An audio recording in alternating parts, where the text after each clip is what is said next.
All right. Now this had been broken down into a lot of sessions, and we'll go through them. This is your introduction to emergency communications.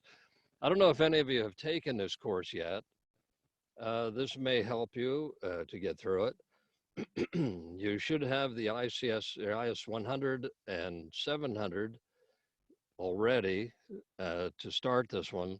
This will not be, you're still going to have to sign up online to do this, but what I'm hoping for is that as we go through this, it'll make it a little clearer for you.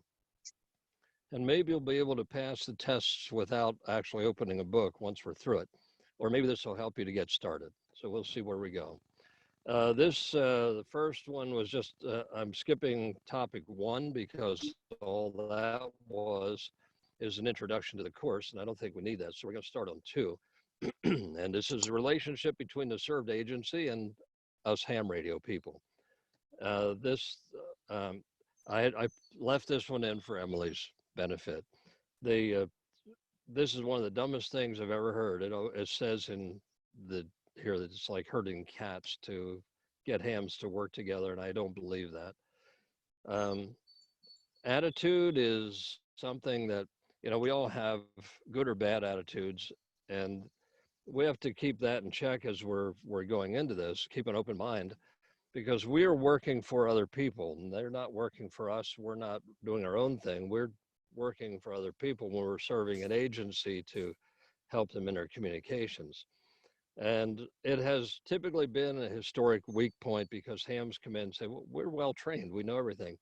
And the word amateur, and you've often heard it say that even though we're amateurs, we're probably the most trained people in the field of communications, more so probably than anybody at any of the agencies. We've got to keep that in check a little bit. Amateur only means that we're not paid for our efforts, and professionalism means getting a job done efficiently with a minimum fuss. And essentially, you think of yourself as an unpaid employee in the whole thing. And you'll get along good with them. And who works for whom? Well, them, the served agency, your job is to meet the communications needs of any of the served agencies. And if you want to put the wrench into that communications, the relationship we have for it, be a know-it-all and have the attitude, I will show you how inadequate you are, or I can do this better than you, or anything like that. And people think volunteers don't have to take orders. Well, they do. And you don't go in there with a know-it-all attitude. And I've known people to do this, and it becomes a real stickler on it. And I was asked over one place because the guy came in as if he ruled the roost, and they wanted ham radio out of there. And they said, if all ham radio people are like this, we don't want them around. And this was many years ago. I was called in to fix a problem like that. And you have to take orders because that's what you're there for. A volunteer, you agree to accept and comply with reasonable orders and requests from your employer. And if you're not comfortable with that, then you don't belong being in a volunteer situation. But what if there's a situation where you can't comply? Well, that's covered as well. You must apply reasons or release reasons related to safety and health, and you do not consider yourself qualified or capable of meeting the demand. And we have somebody who's got a mic that's needs to be muted. It's coming through. Or maybe the request that you have is not permitted under the FCC rules, and you have to be careful about that. They will sometimes ask you to do things that you can't do, and you have to just be aware of your rules that you're allowed to do on ham radio. And how do you handle it? Well, with respect in your voice, you explain the situation, work with the agency and your supervisors in your communication group, and come up with an alternative solution to the problem. And if a discussion becomes uncomfortable or difficult or whatever, pass the discussion on to your MCOM supervisors, superiors, and let them handle it. Unfortunately, it would be me, and whoever takes over after I go. In this scenario, what would you do? Your agency has asked you to relay a message on their 800 megahertz system, and you haven't been trained on it. And your agency has asked you to pass a patient's name and specific health details to another hospital. That could be one. Or your agency or representative, a non-licensed representative, tells you go run and do an errand, and while you're going, I'll operate the amateur radio station for you and pass several messages that he has written. Well, can't do that. You can't turn the ham station over to somebody who's not qualified or has a license. And how are volunteers viewed? Well, a lot of times they're viewed as less than useful or part-timers. Uh, Professionals view when they don't work regularly with competent volunteers, and some agencies have learned volunteers can't be depended upon even when they're needed the most, and they need a positive, long-established relationship. Well, that's part of the thing is, to become more familiar with the agencies you serve and gain their confidence. And that's now that some of the restrictions have been lifted, I'll be able to finally get into Dauphin County, and we'll be going over the things with them. And we've already established some rapport with the ARRL. I mean, the not ARRL, the Red Cross. So those things are in the building process now. So professionals, a great amount of time and efforts put into training and skills to be able to handle all possible situations without outside assistance. So you've got to become professional in that. In the middle of an incident is no time to change the "we don't need you" attitude. That's done after the situation is over, after the incident is over. Non-communicating roles. Well, I thought you said your job would be limited to communicating. Well, yeah, no. And this comes up all the time. Uh, Events, when they happen, the agency's communications must move to, and the job description is more like, well, any functions that includes communications defined by the service agency. Sometimes we'll be using their radios, or we'll be using other methods to get the communications across. Because non-communicating roles, because the job description may be broad, pre-planning to clearly define these jobs is essential. We plan ahead to figure out what our jobs are, obtain job specific training in advance. Now, those things that maybe we don't have here that we're learning on, or other things you need to learn, and take part in the exercises and drills. They come up from time to time. Apparently, we will not be having a TMI drill in April. There's no money to fund anybody to actually do one, and they've cut back on their testing of things like the sirens and all that. So that was always a big drill that we got involved in. There will be others. Flexibility is becoming increasingly important to continue our contribution to the public safety as ham operators. We got to become more flexible. Um, A radio operator using amateur or served agencies' radio systems. A dispatcher organizes the flow of personnel, vehicles, and supplies. A resource coordinator organizes assignments of disaster and relief volunteers. Damage assessors, they evaluate and report damage conditions. A van driver moves people from location to location, and a searcher is one that provides communications for search and rescue teams. Other examples, you might be able to think of quite a few. And a served agency relationships define general relationships. The Memorandum of Understanding, also known as MOU, a Statement of Understanding, an SOU, and a Statement of Affiliation. These are actual written, agreed upon documents. They can be found on the ARRL site. You'll find some of them between agencies like the Red Cross and some other ones that are on there, as well as we have some with Dauphin County as well. We have a memorandum of understanding, so we know where we stand. Actual working relationships are more precisely defined at the local level, in our case, Dauphin County, or whatever county you're serving.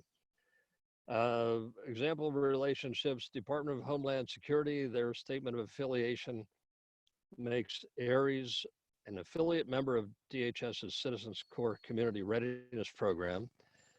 And then, as such, they have supplied some of the money that has funded some of the equipment that we now use, not the stuff that certain clubs use, but some clubs have taken advantage of that.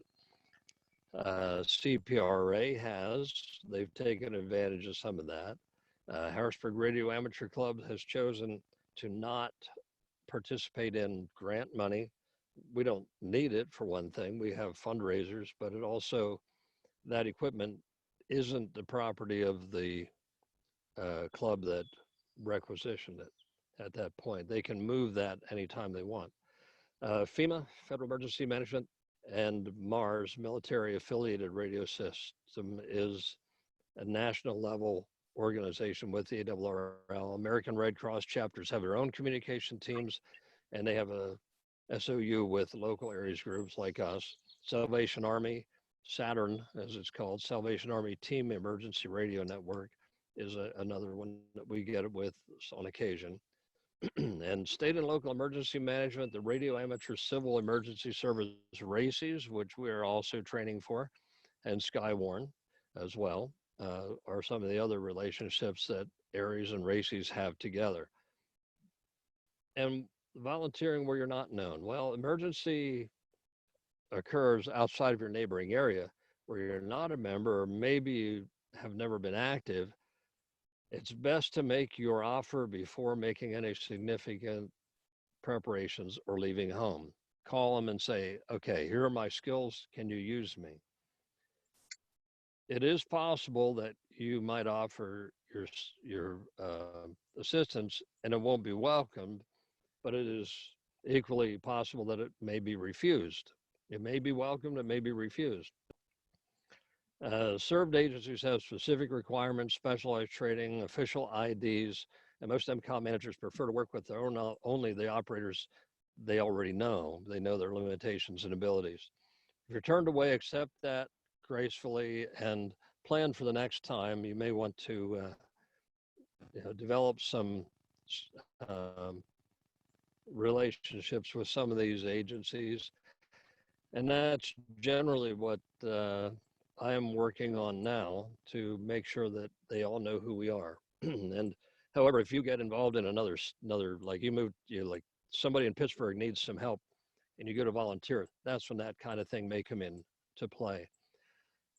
If your offer of assistance is accepted, the situation you might find will maybe vary a little bit. It could be a well-organized effort or not organized effort. And the best time to offer your service again to MCOM groups is before the emergency occurs. That way you find out what you're walking into. If there are areas where you think you could help out in the future, make yourself known to them. Mutual assistance. An MCOM group should define in advance procedures for supporting the mission, whatever that may be, with team members you're familiar with and with spontaneous volunteers. And that can include a few others, like locally registered trained equipment team members. First resource is your first resource. Second resource, registered and trained members of a team from a nearby jurisdiction. For example, Lebanon County or whatever, another York and so forth. Third resource, spontaneous volunteers that just kind of show up. I've experienced that. If they show up, just kind of, they say, well, I'm a ham. I got a license. I think I can do this. They haven't gone through any training. They really can't without a lot of supervision. They can be problems. I don't usually turn them away. I give them as someone to help someone else. That's a training on the job kind of job, a situation is the way I look at it. Your third resource, if they just show up, find somewhere comfortable for them so they can learn, and then encourage them to join the classes and learn more. Something you don't think about when you volunteer, workman's compensation. It's a complex law. It's regulated by each individual state's laws. In some states, workers' compensation insurance may be extended to volunteers, not always the case. Working on behalf of a government or of a nonprofit agency, you might be. In many cases, volunteers are not paid employees of the served agency and are definitely not covered. So consider that when you're doing this, you're probably on your own insurance for anything that may happen. Uh, Federal Volunteer Protection Act of 97, services to government agencies under Section 501c3 organizations are provided immunity from liability if acting within the scope of official duties. Providers also provides a broad liability protection for amateurs in most contexts, especially under ARES. And exceptions could cause harm in operating a motor vehicle, grossly negligent, or engages in criminal acts. Don't be dealing drugs when you're working with us, or anything like that. Okay, that's the end of this first one. Does anybody have any questions or anything we went over so far? Okay, I don't hear any. This also includes a test. Which of the following best describes your main job as an emergency communicator? I'll let you think about that for a second, read over them. Dispatcher, organizing the flow of vehicles, personal supplies, a weather spotter, a radio operator using amateur radio served agencies equipment, or resource coordinator. And the answer is radio operator, serving as an amateur in radio served agency systems. So next question, which of the following best describes the role of modern emergency communicator? You are strictly limited to communications tasks. You may be asked to serve any function that includes communications. You can do anything a served agency asks, or you can discuss a situation with the served agency and develop an alternate solution. Survey says, the answer is you may be asked to serve any function that includes communication. Next one, if you're a served agency to perform a task that falls outside of the FCC rules, which of the following is a proper response? Document the request and then do what is asked, document the request and refuse it, leave immediately, or discuss the situation with the served agency and develop an alternative solution. Survey says number D, discuss a situation with the served agency, develop an alternate solution. You may have guessed, these are from what we just heard. In an emergency situation, which of the following is the most appropriate response that you as an MCOM group member can make to an inquiry from the press? Answer the question they ask you, volunteer information and make yourself helpful to them, refer all inquiries to the served agency's public information officer, or ignore them and hope they will go away. The answer is C. It's refer all inquiries to the agency's public information officer. Never get in the middle of any of this stuff. There are things you know that are not, you will know things by working with them that should not be in the press. And having worked with the press in broadcasting for an extreme amount of years, this was really interesting to me to see right from the start. And same in broadcasting, you're dealing with the PIO and never with people on the ground doing the job. Which of the following is the will most affect your relationship with a served agency? Your radio and electronic equipment, your knowledge of the FCC rules, your attitude, or your radio skills? Kind of an easy one. That's your attitude. Biggest thing. Now, we're going to go on to the next of them.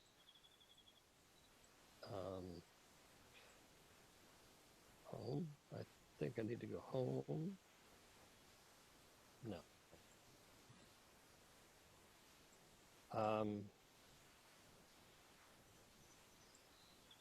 See, I had these all prepared in a, if I can get back to the menu.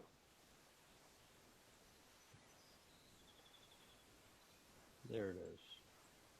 Topic 3.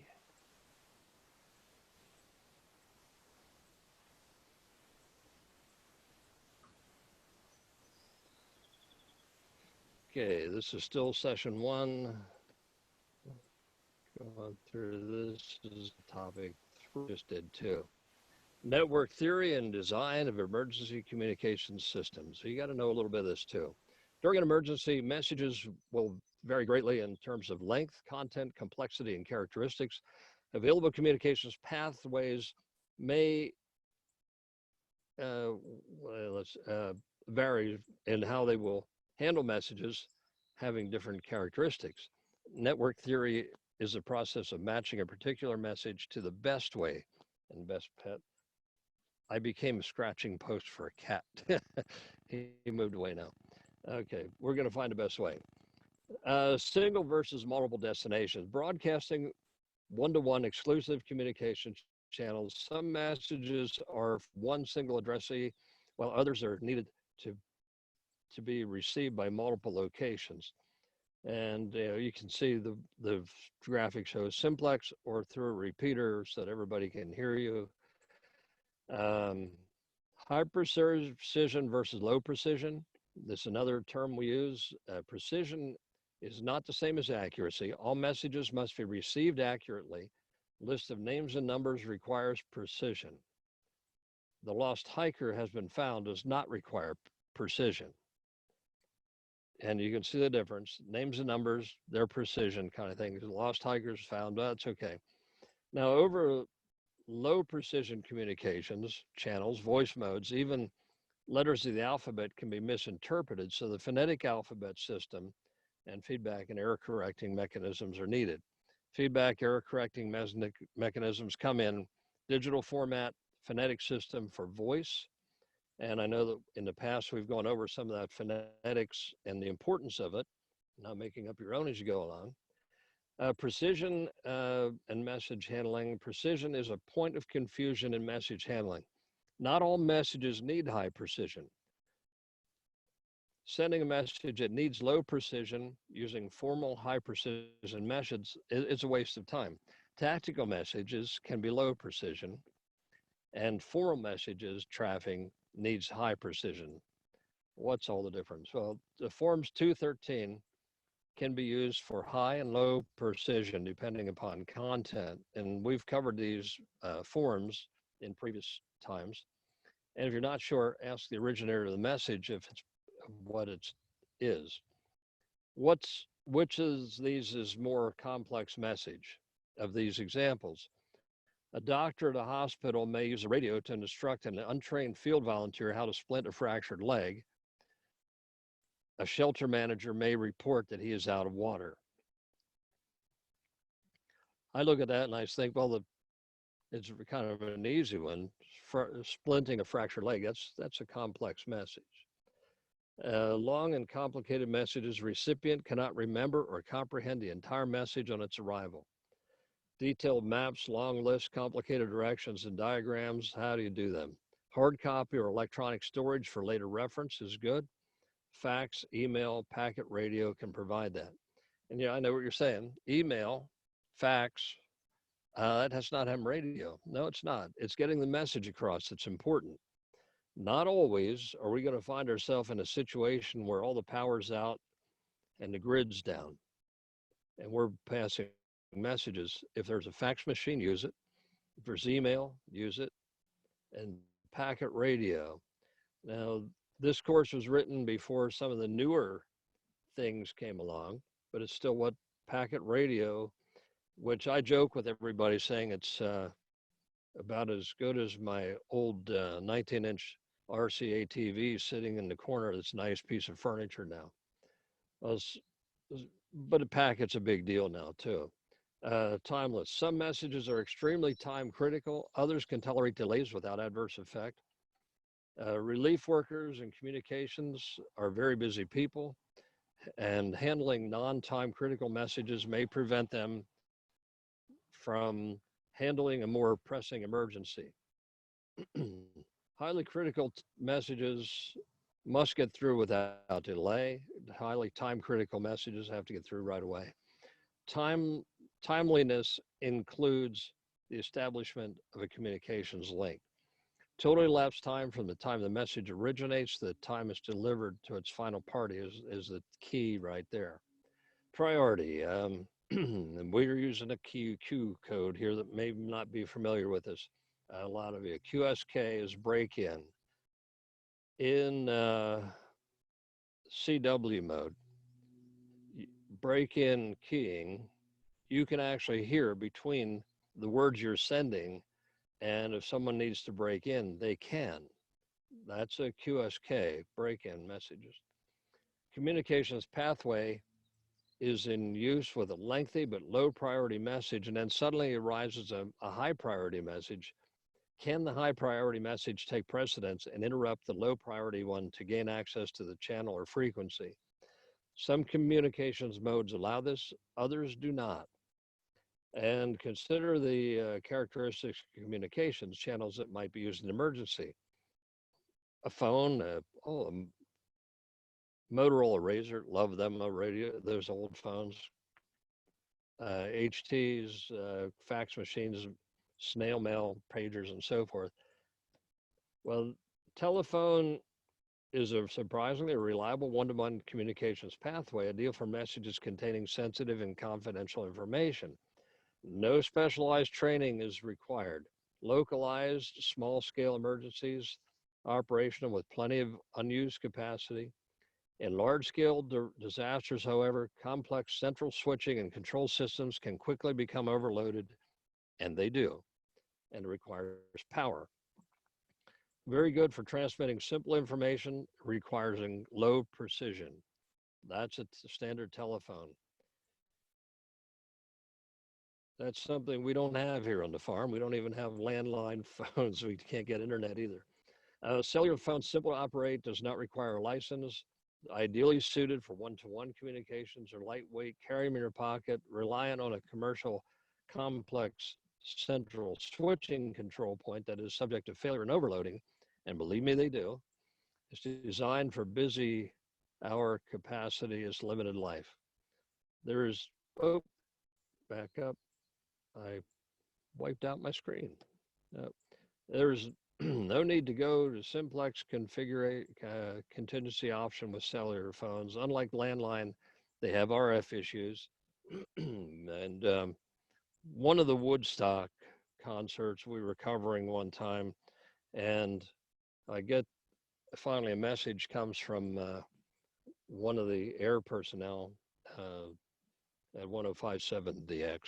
And she says, "It took me all day to get a phone message out of here, trying to do updates from one of the Woodstocks. Couldn't do it, but eventually, when they got a line through, they held that for a while to get messages through. That's when so many people are in one spot, or there's an emergency. Look at cell phones as something that's not going to work. Email, voice, web pages, stock quotes, bang, blah, blah, blah. That's a picture out of the book, by the way. Could I add something to that, Okay, Jerry? fax machines, yeah. During 9/11 in New York, cell phones were totally useless for voice communications.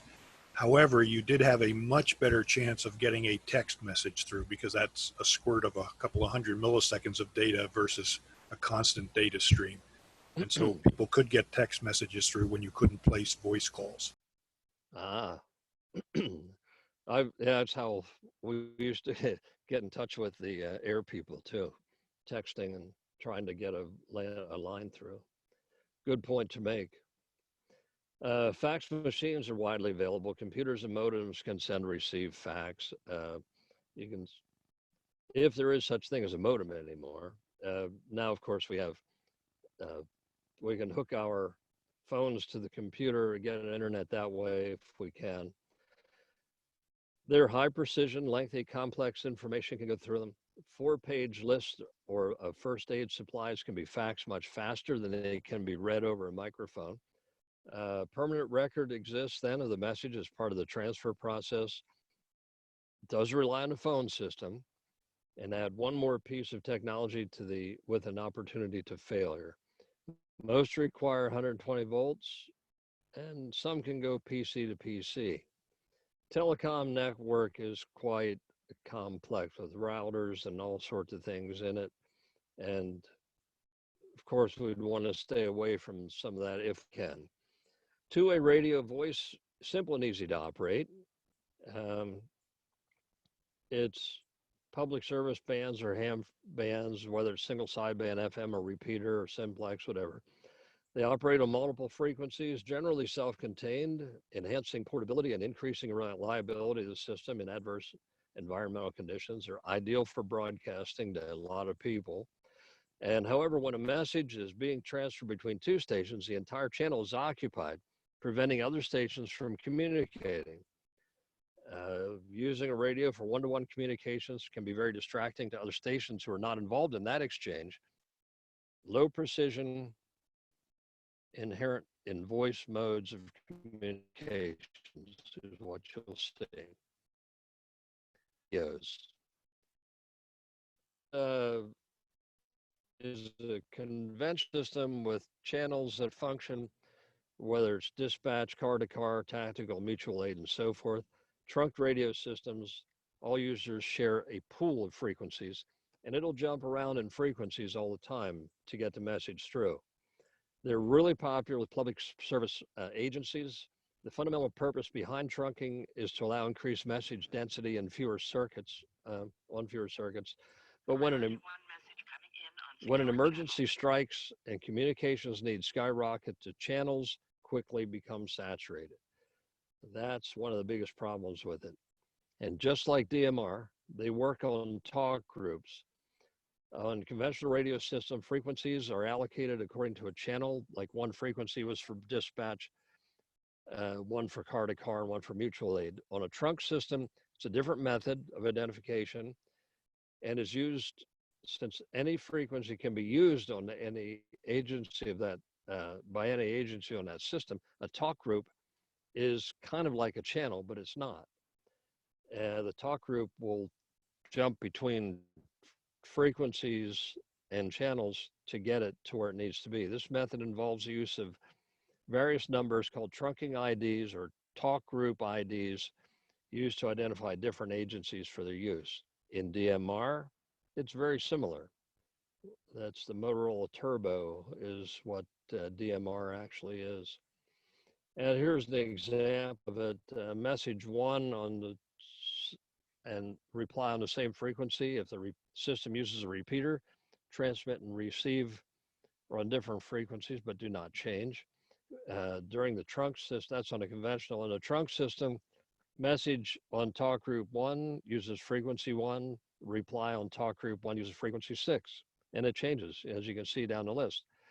It'll change frequencies as needed to find a clear one to make it work. They run out of frequencies eventually. Project 25, more commonly known as P25, public safety standards developed this for public communications, public safety. And you'll often hear people talk about their scanners that they will receive P25. That's what our fire companies, a lot of them are using, and so forth. Interoperability according to the public safety industry standard and not by system manufacturer, meaning anybody can make these radios that work on P25. Unlike in ham radio, where you have D-Star and Fusion and DMR and so forth, DMR can be made by anybody, as can P25. They coordinate communications with other agencies and jurisdictions. They all purchase radios or other equipment from more than one vendor, upgrade or migrate systems without replacing all of your equipment, share resources with other organizations to control costs. Like, here, use one of my radios, kind of thing. Trunk systems rely on a complex central signaling system to dynamically handle mobile frequency assignments. If the central control unit goes down, the entire system goes down. Base and mobile units must revert to a predetermined simplex or repeater-based arrangement. It's risky in emergency situations because of the small number of frequencies available for that system. All the money they put into all that, and now you see why they need us. Our stuff does not rely on such an infrastructure. Our radios do not. Packet radio. It facilitates a high precision message transfer. It's near perfect in accuracy in transmission or reception. There's no need for a conversion step before transmission. It's generally self-contained, perfect for the distribution of high precision information to a large number of destinations all at one time. Real-time packet messages require the operator to use a keyboard. Common packet protocols are inherent when transferring precision graphics and drawings and all but the most rudimentary maps. It may not be reliable for along marginal RF paths. You got to have a good signal.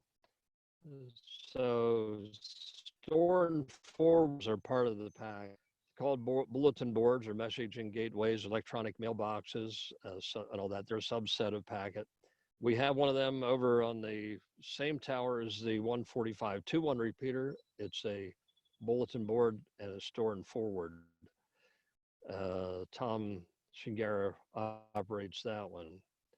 Non-time critical messages and reference material can be used on this. It's good for whenever the sender and receiver cannot be available at the same time. Stores it, forwards it when he checks in. It's not limited to digital modes. Voice answering machines can be on it. NTS-like arrangement of liaison stations can function as voice-based store and forward systems. WinLink and D-Star. It's a little bit of all that. WinLink, in a nutshell, is packet email attachments in the internet. It's what it works with. Lets you get your messages into them. Slow scan television, it can be used. Fast scan television, satellite communications, human couriers, internet, email, IRLP, and Echolink. All can be used. Give an advanced thought to the kinds of information that might need to be passed during each emergency is something you need to do. Think about it. Will maps need to be transferred? What about long lists of names, addresses, supplies, other detailed information, detailed identifications, and so forth? Will the communications consist mostly of short status reports? Will the situation likely require transfer of detailed instructions, directions, or descriptions? And will they originally be in verbal, written, or electronic form? That's your planning and preparation. Give advanced thought to what you're going to be sending. And consider the origins and destinations of the messages. Will one station be disseminating the information to multiple remote sites? Will there be a lot of one-to-one messages? Will one station be overloaded while others sit idle? Will a store and forward system, even by way of voice, be useful or necessary? Kind of fun to play with. Some people use them for simplex repeaters too. Planning and preparation continued. Content of the messages should all be considered. Will a lot of confidential or sensitive information be passed? That determines how you're going to pass it. Will there be a need for break-in or interruption for pressing traffic, or can one station utilize or tie up the communications link for a while with no adverse consequences? And most important, take action to increase the likelihood that the needed modes will be available during the emergency. Planning and preparation, and this is important too. A jump kit.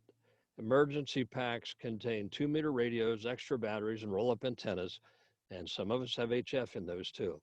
How about doing the same thing for some additional communications modes too? Put a list of critical phone numbers, including fax numbers, pager numbers, cellular numbers in your kit. And make sure that your local packet digipeater has a backup. I don't know if you can hear it. We're good. Some of these trucks we use up here are noisy. So anyway, if you're likely to be assigned to a school or a church or an office building, see if you can get a copy of the instructions for using the fax machine and keep it in your kit if that's where you think you're going to be. If the phones are out, know how to interface the fax machine to your radio. Yeah, you can do that too. Planning and preparation, advanced scouting. It's a good idea to see if the fax machines are in place and whether they will be accessible in an emergency, and is there a supply of paper. These are things, if you have places where you know that you're going to end up, for example, me, possibly I'd end up at the Halifax Communications building, which has been established in the fire company. That's where I have to make sure all that stuff's available for me because it's closest for me. Or the packet distributors and the likely communications post. Can computers be made available, or will hams have to provide their own? How will backup power be provided to the computers? Can a frequency list be developed along with guidelines of when and how to use each frequency? And that we're in the process of completing here in Dauphin County for all the radios that are now installed at every municipal building in the county. And we're updating the frequency list and how they're used. Excuse me. Planning and prep, contingency planning, critical importance. It's really important. How many times has a repeater gone down? And then only did the communicators wish they had agreed in advance on an alternate simplex frequency. That's, let me just pause for a moment. This underlines why it's important to set up some simplex nets in any given area. And we've been discussing that here in the Harrisburg area and Dauphin County. Simplex nets are of vital importance to your whole communication scheme. What would you do if you need to send out a map and the fax machine power fails? There are ways to do it. Suppose you're relying on cellular phones and the cellular network fails. It fails and it's not working. If you plan for problems, they cease to be a problem and become merely a part of the plan. So think about that. There are digital ways to send maps and so forth. We'll have to get into that at some point. Oh boy, another one of these. Thinking outside the box. Well, training, manning a roster, assignment lists, and contingency plans tied into the training and proficiency. Questions you might want to ask are, who knows how to use a cellular phone? Who knows how to use fax software? Who knows how to use or to upload or download a file from the packet BBS? And who knows how to touch type? A little advanced planning and effort can go a long way in turning a volunteer mobilization into a versatile, effective, professional quality communication system. And that's why we train. What materials in the back? Okay, people get deep into these things. Summary, here are your questions for this one. Does anybody have any questions or comments before we continue? All right. And the quiz is, what mode should be used to send a list of casualties? VHF repeater, secure mode, a packet radio, or an HF net?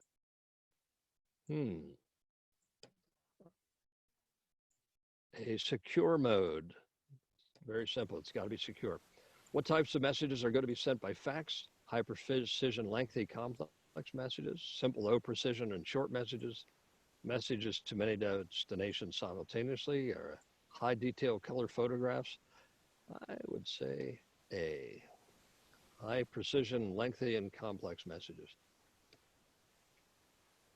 What types of messages should be handled by a peppered?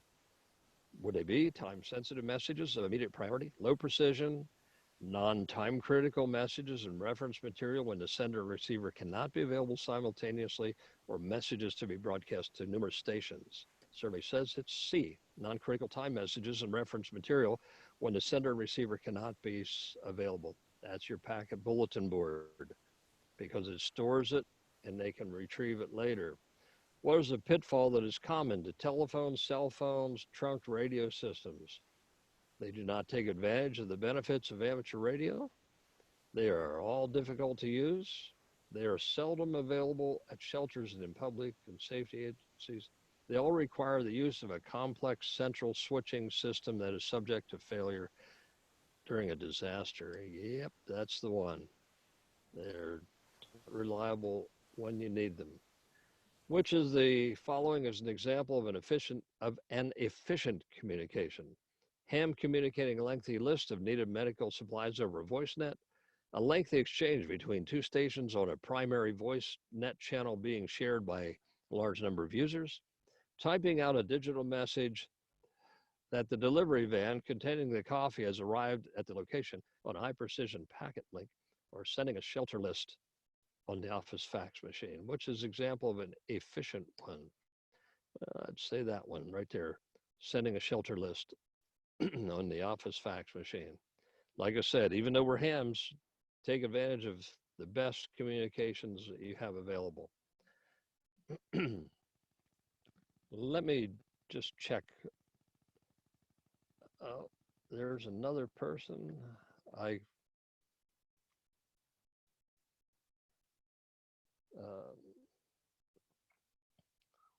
okay. I have to apologize to those who come in the middle of this. I often don't have the ability to see who's in the waiting room. Now we'll go on to the fourth of these, and that's about all we'll have time for.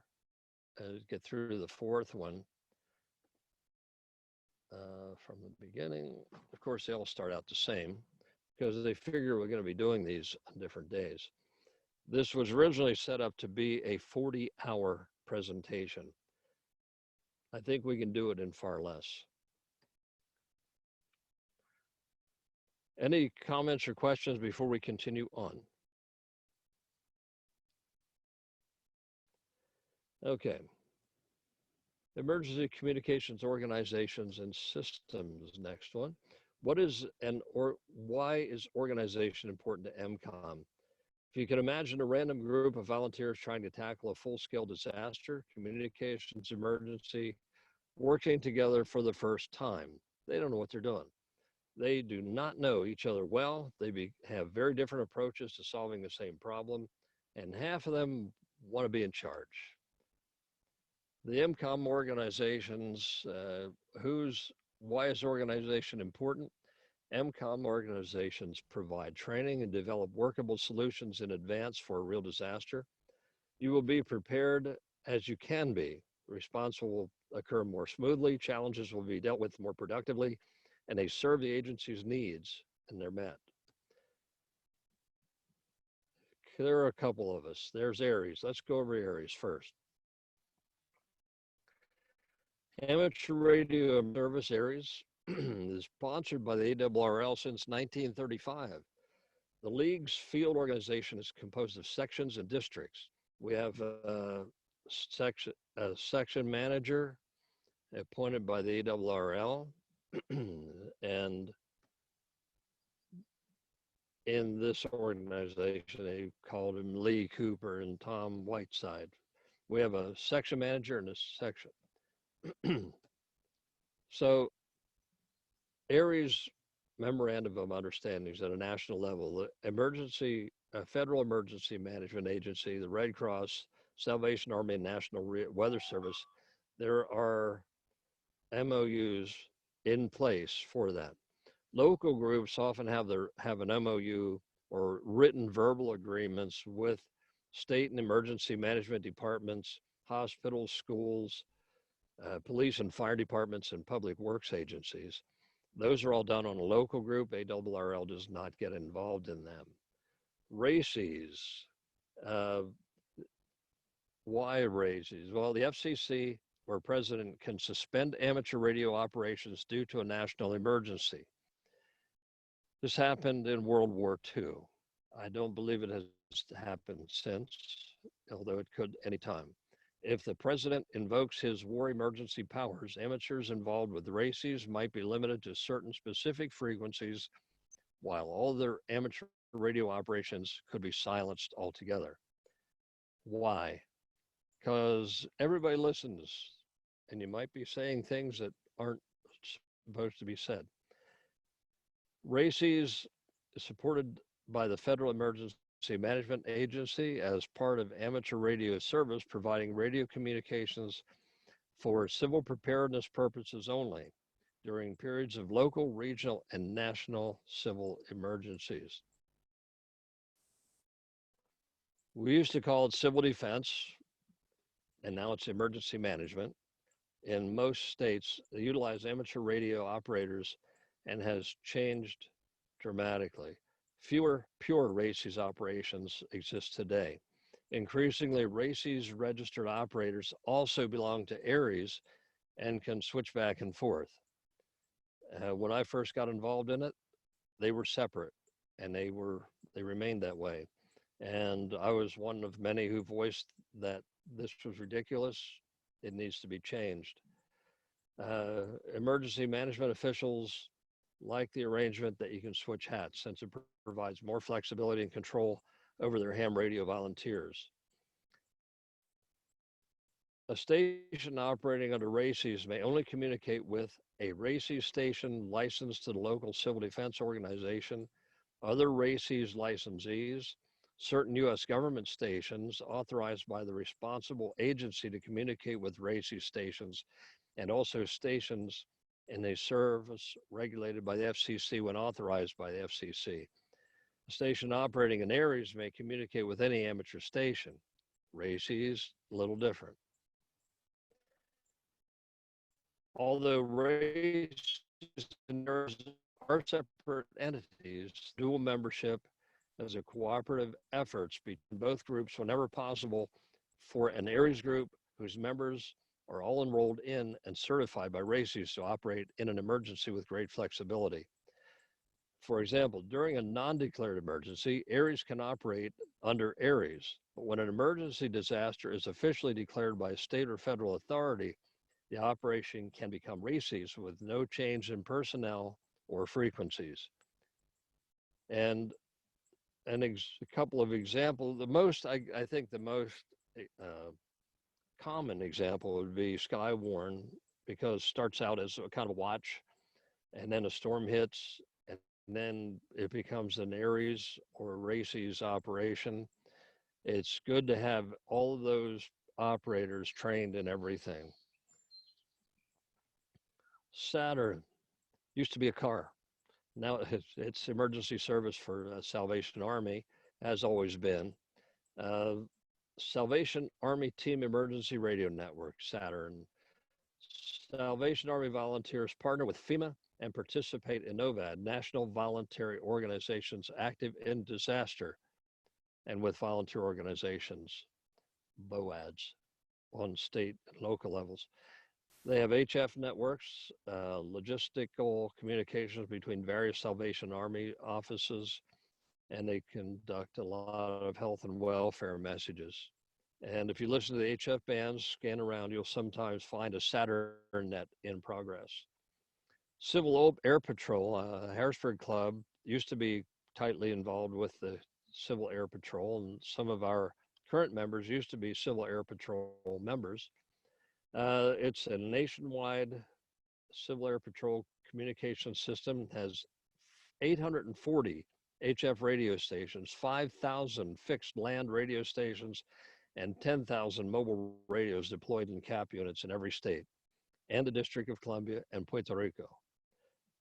National Disaster Medical System, NDMS, federally coordinated system that augments the nation's medical response capability. The National Response Framework utilizes the National Disaster Medical System as part of the Department of Health and Human Services Offices of Preparedness and Response, and under Emergency Support Function number 8. There are radios, a lot of people don't know it, the ham radios installed in most of the hospitals, and is also being planned in some of the new hospitals that are being built for the purposes of just this. Rapid response teams, anytime, any day, they can be called to come into use. RRT, the first minutes of an emergency, sometimes it's important to get the basic essentials of a network on the air quickly. RRT is a small team within a larger MCOM group. And as we get more people geared up for it, we will have our rapid response team established. Put a few strategically placed. Oh my gosh. I would just, the cat was in a tree behind me and just jumped down beside me. Wondered what it was. Okay, the RR team is simple, a small team within a larger group. Put a few strategically placed stations on the air within the first half hour to an hour. Usually the Emergency Operations Center, or the EOC, a resource net or NCS, and often a few field teams where needed most. It's where you set them up. This is commonly known as level 1 RRT response. Level 2 is as follows: within a few hours, bring in additional resources and operate. Level 1 teams have already pre-assigned jobs, short-term 12 to 24-hour jump kits, and ready to go whenever the call comes. Level 2 teams have a longer-term jump kits, 72-hour capability, and a variety of other equipment possible, including tents, portable repeaters, extended food and water supplies, sleeping gear, spare radios, and generators. How do you know what goes into those kits? Look it up on the internet. It's the best thing I can tell you, because there are a lot of great ideas. And I've also found Facebook groups and pages dedicated to that sort of thing, go kits, so forth. ARES Mutual Assistance Team, communications emergencies which last longer than a day or two, or when the scale of the emergency is beyond the ability of the local ARES group to handle, is when they're in. Help can be requested from neighboring areas. These teams consist of hams who are willing and able to travel to another area for a period to assist ARES groups based in a disaster area. Many also bring additional resources in the form of radios, antennas, and other critical equipment. Not too awful long ago, the hurricanes hit Puerto Rico, and we sent a lot of people down there. And because of that experience, some of the things that are in our task book are now there. How to make an antenna, and how to solder a connection, and how to solder your PL259 to your cable, and how to program your radio without a computer. All of that stemmed from that situation not too long ago. That's why they're now in your task book as something you need to do. Mars military affiliated radio service. We have one person in our area who's quite involved in it, Doug K3 D anyway, DRE, K3 DRE. Department of Defense sponsored an auxiliary communications program, 3 separately managed organizations: U.S. Army, U.S. Navy and Marines, and U.S. Air Force. They operate a very disciplined and structured nets on assigned military radio frequencies adjacent to the amateur bands. Mars has a strict set of rules regarding the type, content, and format of messages. Special call signs are issued for Mars users. If you would like to get involved in that, do and let me know, and I'll connect you with someone who can help you to get more involved in it. I know a number of hams who have been involved in it most of their life. National Traffic System is local and regional nets operating on a regular basis to pass messages and traffic from place to place. And some of our previous presentations covered this in great detail. Day-to-day messages handles non-critical organizational messages for its own members and ARRL field organizations, radiograms for the public, and various personal messages. Email NTS has seen a significant decrease in the number of messages passed through the system and a corresponding decrease in membership and overall effectiveness. NTS still has an important role in emergency communications. Local radio clubs. You can tell where this presentation was made. Local radio clubs. Not every area has a working ARES or other nationally affiliated MCOM group. In many cases, the void is filled by a local radio club who either work informally with served agencies or with a formal MOU. The NCS, the National Communications System, consists of 23 government organizations tasked with ensuring that the federal government has the necessary communications capabilities under all Forest Service, Federal Emergency Management, Coast Guard, FBI, ATF, and others who have a variety of communications needs. The manager of the NCS is also the director of the Defense Information Systems Agency, usually an Air Force general. Shares, it's the U.S. government shared resources systems, pairs Mars with various federal agencies and state emergency operations centers to provide a high frequency HF communication backbone if normal communications should fail. Key communications companies such as AT&T and agencies such as the Red Cross have shares radios.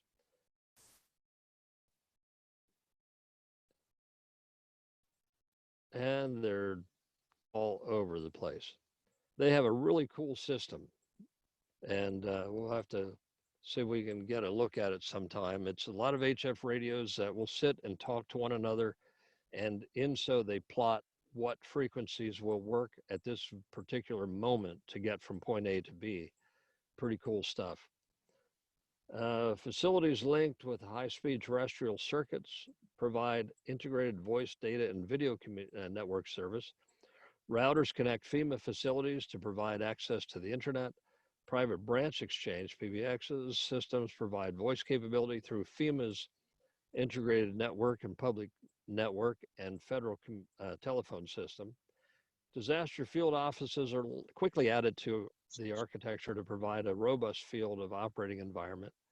That's the FEMA integrated network. FEMA's National Radio Service provides a minimum essential emergency communication capability among federal agencies, state, local, and Commonwealth and territorial governments in times of national and natural civil emergencies. FEMA monitors the FNARS HF frequencies on a daily basis.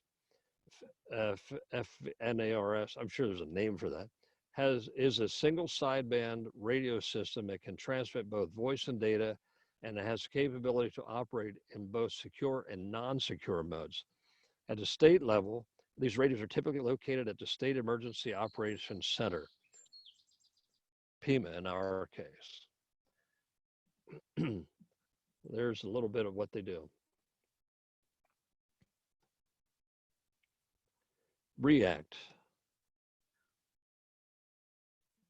Radio Emergency Associated Communications Teams. REACT is a national MCOM group.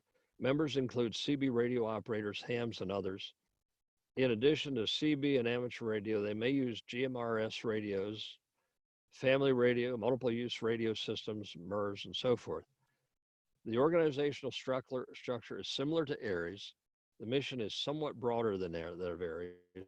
They offer a crowd and traffic control, logistics, public education, and other services that usually, but are not always included, and need for radio communications.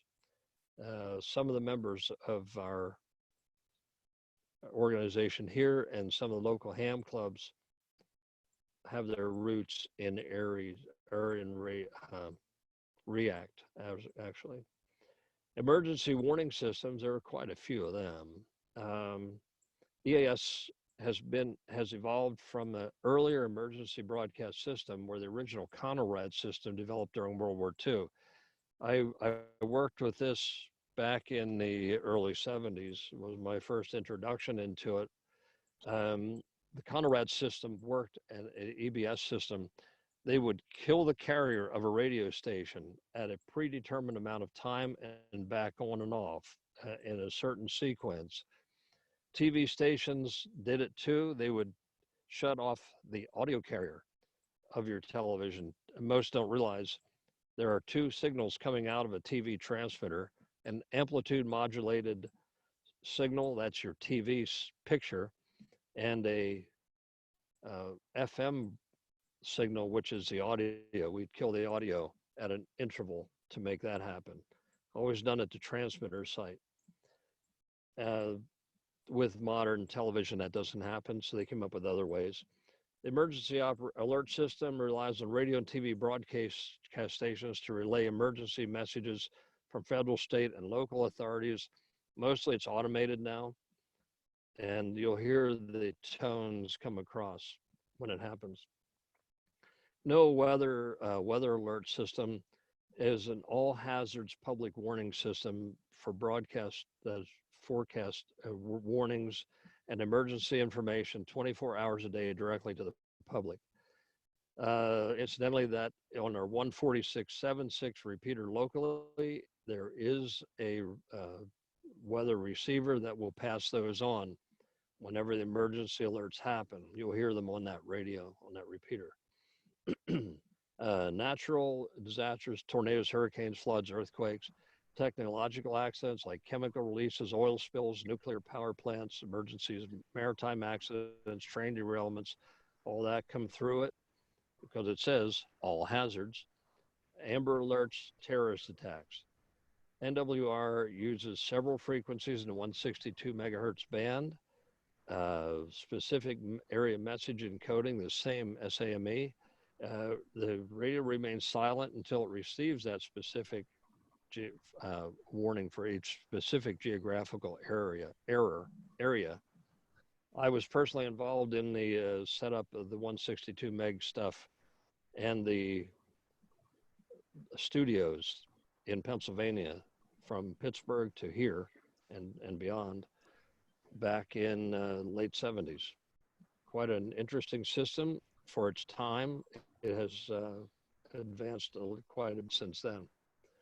National Warning System, hardened and secure national wire phone network, connecting the warning points in each state, usually state police headquarters or state EOC, to the federal government. National Warning System is a major component of the Civil Defense Warning System and was established with the primary purpose of providing a capability to warn a nation of a threat of nuclear attack. The center of NAWAS operations is a National Warning Center at NORAD's Cheyenne Mountain Command and Control Complex in Chicago. I'm not Chicago, Colorado. Tsunami warning system. This is a cool one too. The national and international network of warning points to provide timely exchange of tsunami warnings and information is relayed to a wide range of government, civil defense, military, international tsunami research warning points within each country or area. National Earthquake Information Center. U.S. Geological Survey operates the National Earthquake Information Center in Golden, Colorado, issues rapid reports for those earthquakes that register at least a 4.5 on the Richter scale, and in the United States. The 6.5 on the Richter scale are known to have caused damage anywhere else in the world. Public warning reports are disseminated in affected areas in the NWR and EAS systems. We heard them earlier. This is where this one kind of ends. We'll go through the quick quiz and see how we go. Anybody have any questions or comments before we continue? Yeah, I have one. Which of the, oh, go ahead.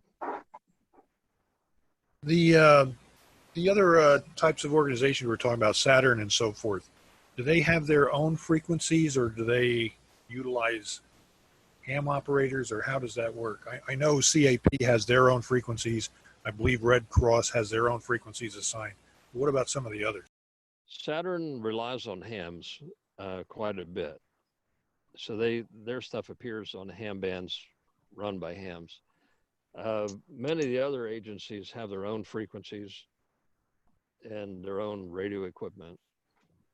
But as far as I know, the other one, most of them, even though Red Cross has their own stuff, they rely on us a lot for other things during emergencies, because even though they have radios, I found out here in Harrisburg, they have them, but they don't really know how to utilize them.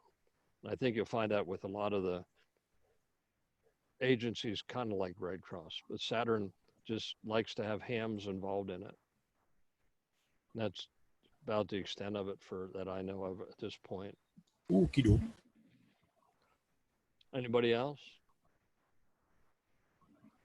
Which of the following best describes the ARES organizational structure? ARRL directs section county, ARRL section district county, ARRL county region section, or ARRL state region section. That's the ARES organizational. Well, it is this one. B is section district and county. Which of the following best describes the ARES chain of command within a section? Section manager, district emergency coordinator, assistant emergency coordinator, section emergency coordinator, section manager, district emergency coordinator, emergency coordinator assistant, emergency coordinator, assistant emergency coordinator, section manager, section emergency coordinator, district emergency coordinator assistant, and emergency coordinator, or section manager, section emergency coordinator, district emergency coordinator, assistant emergency coordinator. Even I get confused reading that one, but it is C. Just the way it's written, it's kind of goofy. Which of the following best describes level 2 rapid response team? It's a first responder in an emergency, operates a few strategically placed stations within the first hour of an emergency, responds within a few hours, and is prepared with longer term jump kits, is always affiliated with Saturn. Well, it is that one. Responds within a few hours and prepared with longer term jump kits. Which of the following best describes ARES mutual assistance teams? It is generally available for tasks lasting less than 1 day. It is always from the local area. And C, an ARES team who is willing and able to travel to another area. Or D, it is called out only when the president suspends regular amateur operations. C? C it is. When you're willing to travel. Which of the following is true about REACT? It's part of ARRL, does not have an MOU with the ARRL. REACT's mission is more restricted than that of the ARRL. REACT's resources include CB, amateur radio, GMRS, FRS, and MERS. D. It is D. D.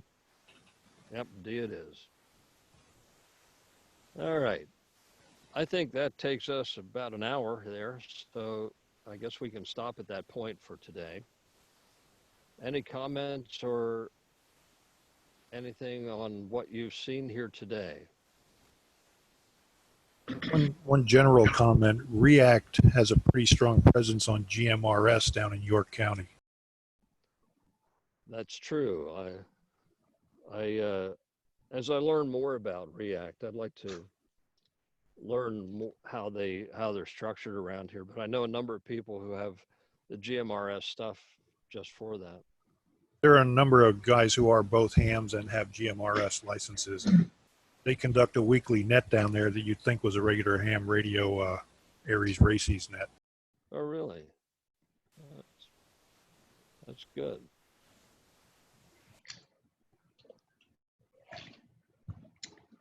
All right. Did I go fast with this, or is that a good speed? I have a lot of information to cover on it, and the idea is I think everybody should get in. If they have not taken this course, sign up for it. This may help you through it. If some people need a little help to get through it and cut through the questionable stuff and just put it in more simple terms sometimes. I was afraid when I set this up that I'd get a storm. They all bypassed, which is good. It's cooler out here than it is in the house, so that's why I wanted to be out here. You're always cool. Anybody else? Anything before we call it a day? Let's see. I know, Bob, you're working on things, RTS. Did you want to cover anything that you're working on?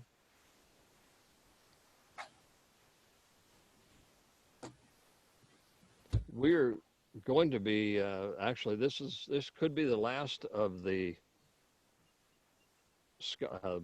not Skype, Zoom sessions, because we are allowed back in the building now again. We could have been in there today, but it was too short of a notice to actually sign up for it and get everybody in. But in 2 weeks, unless something changes and we're put in quarantine again, we'll be ready to meet out at the normal place, which for the life of me, I keep forgetting. Is that Lower Lower Paxton. Swat Era? Lower Paxton. Lower Paxton. Yep. And that'll be at 7 o'clock at Lower Paxton. We're on the upper level. Come in on the upper parking lot, and Bob put up signs last couple times. So if he still has those signs, we'll make sure you find your way to the room where we will be. Hey, Terry, will it be offering online also, or will it be required to be in person? If there's a internet connection in that building that we can get to, I'll put it online too. Okay. It would be a good idea. I don't know if there will be, but that's something we need to look at. In that building, I know my hotspot will probably not work. Okay, will you put that out ahead of time so we know what decisions we need to make? Yeah. Okay, thank you, Terry. Yep. Bob, you're my contact over there. Can you find out if they have internet for us that we can use?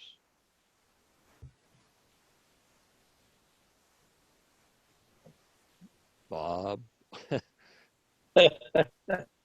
Bob's not answering me. So we'll get to the bottom of that. We'll figure that all out. Thank you, Terry. All right. Okay. Hey, Anybody Terry, else have anything? Yeah, Terry, this is Bill. Yep. Thanks for putting this together for us. It's been very helpful. Oh, good. Glad you like it. I'm also looking for other ideas on things once we get through this too. And if something else that I offer too is in our at the Harrisburg Radio Amateur Club, we had been calling it the tech session, and then we called it the Elmer session, but it's really kind of a session that we do before the meetings. That's the second Wednesday of every month, where it's people who come in to ham radio or maybe have been in it a while and they're trying new things and maybe haven't been on certain bands or whatever, or people who are new and trying to find out what radios to get. It's things that an Elmer used to do back when I got my license. We'd sit in somebody's shack and ask all the questions we could ever think of. Probably drove the people nuts, but that's how information was passed back then. And I try to offer that in the club meetings for the first half hour from 6:30 to 7. So if anybody wants to come to those, they're welcome to. And also, if you have any ideas what would work great for a subject for such a thing, I've covered in the past. This has been going back for years. We've covered everything from how to make antennas, trap antennas, all kind of things. How to tune up a radio, if you have an old tube type, or how to use an antenna tuner, things like that. But anything is what we do. Can you hear me now? Terry, Yeah. This K3RTS, somehow I got muted. And I had unmuted on my microphone, but didn't realize I was muted on the panel. Oh, okay. But yeah, the other alternative to broadcasting, I guess, the session live is, I mean, we can record the session and post it on YouTube for people to view later, but I'll check and see if we can get onto the network there in the building. Okay. Yeah, if we can do it both, record it and present it too. Terry, Yeah. hello. Yeah, Okay. Who's that, Bill? yes, Yeah. yeah. I was in and out. Is this the last Zoom meeting? I don't know. Well, we're going to go live in the classroom. But we're just talking about that.